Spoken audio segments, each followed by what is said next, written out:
Hello Key Clubbers, and welcome to the Club Presidents and Vice Presidents Training Webshop. My name is Taylor Hurst, and I am the District Governor this year. First of all, congratulations on being elected President or Vice President of your club. This is a huge task to take on, so major props to you for taking on the challenge. The purpose of this webshop is to help you understand the expectations of being club president and tasks associated with meeting those expectations. Don't worry, Vice Presidents, I didn't forget about you. You are by far the second greatest asset to your president this year, only second to your club advisor. As the Vice President, your only unique duties revolve around committees, assuming your club even has those. If you do, then you act as the chair for many, if not all of them, and you report anything that happens in those committees to the president. Other than that, your responsibilities as Vice President almost directly coincide with the responsibilities of the President, since you're responsible for your club should your President not be there. Therefore, this video is for both positions so that you are ready to bring your club to new heights. I know what you're probably thinking. Is she going to be talking to us for this entire video? My answer, no. In fact, after this segment, you won't be seeing me anymore because you'll be watching a day in the life of Club President and Vice President. However, before we jump into the video, I want to make it well known that every club operates completely differently. I can't try to force you to do certain tasks that your club simply does not need to do. Just do your best to listen and take any notes that you think are relevant to making your club successful. So without further ado, let's get into the video.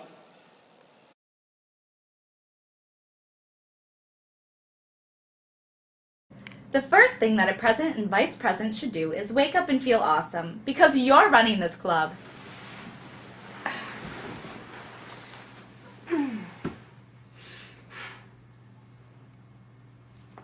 Next, it's time to get ready for the day. You'll never go wrong with wearing your Key Club apparel.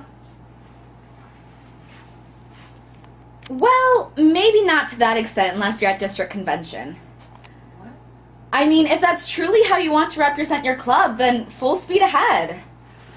However, it's important to remember that as president and vice president, you'll be the primary resource to all of the members of your club, including your fellow officers. So in order to be a fantastic president, you'll need to set the example for a great Key Clubber. How you accomplish this is completely up to you. Maybe it isn't going all out with your Key Club apparel. It can be something else that will have a positive impact on your club, such as organizing as many events as possible, being at every single event that your club puts on, or more.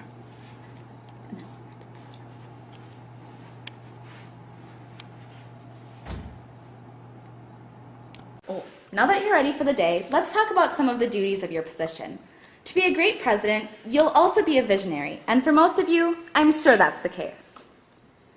Most of you. Since you're the president, it's your job to organize and run every meeting that your club has. This isn't a task that you complete on your own. Usually.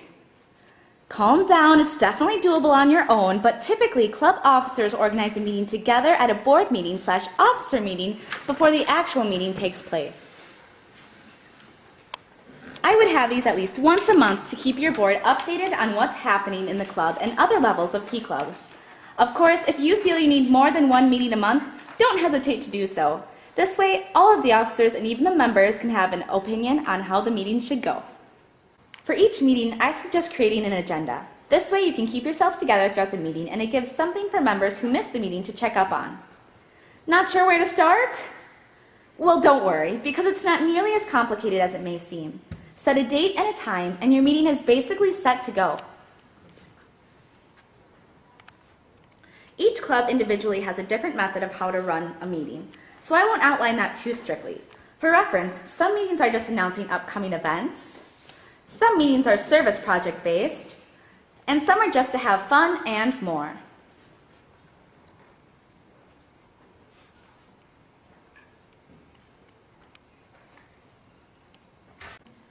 Once you plan your meeting, practice your presentation as best as you can so the meeting goes smoothly.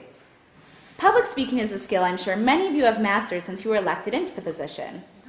But it's a skill that you'll need to practice and refine for the rest of your life. And it will only help you so that you're more confident during the meeting. It may also help you catch a few mistakes that you otherwise wouldn't have seen. During the meeting, don't forget to have one of your officers, probably your secretary, take minutes of the meeting. Between this and the agenda, any member who misses a meeting should be able to catch up very easily.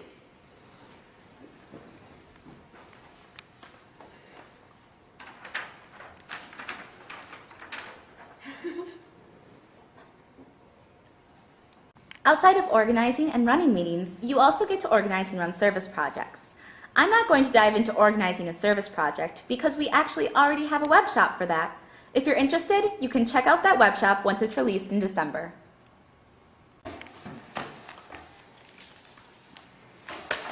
You thought you were done with planning and organizing? Not quite. Other events that you can help plan include a membership drive for your club, a service project or event with your sponsoring Kiwanis Club. Service? Or fun events like a board game night or ice cream social and the like. Yay! Social ice cream! You can even set up committees to focus on improving your club. These events and committees help strengthen your club and build a foundation that the many following years of membership can rely on. After all this organizing, the rest of your job is purely administrative. Your administrative tasks can encompass many things, but I'll break it down into two groups so everything doesn't seem as overwhelming. The first is to represent your club.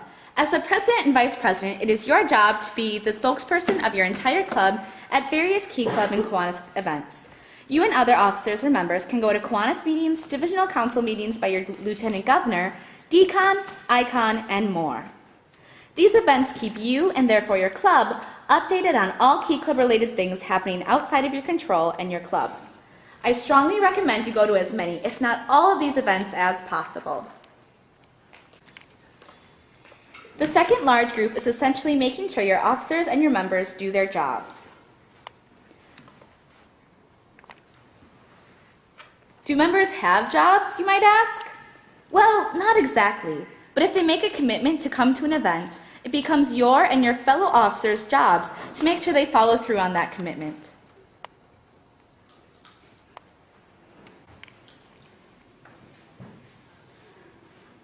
Are you recording? You also get to keep track of all of your fellow officers. As mentioned before, if you have committees, your vice president becomes the chair of most of those, so you'll need to make sure the vice president holds committee meetings and such.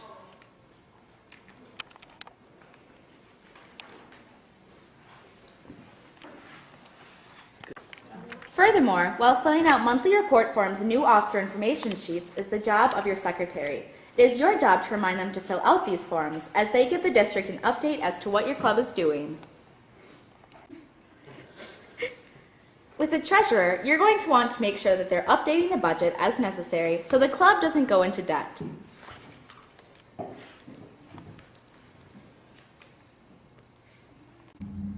After all of that, you should be all set. Once again, remember that each club operates differently, so only use the information that pertains to your club. At the end of the day, it's important to remember that you're not a robot that does perfect work all the time. You may make a few mistakes throughout your term, and that is okay. You have a strong support system from your club officers, membership, advisor, and the district board. Never be afraid to reach out and ask for help when you need it.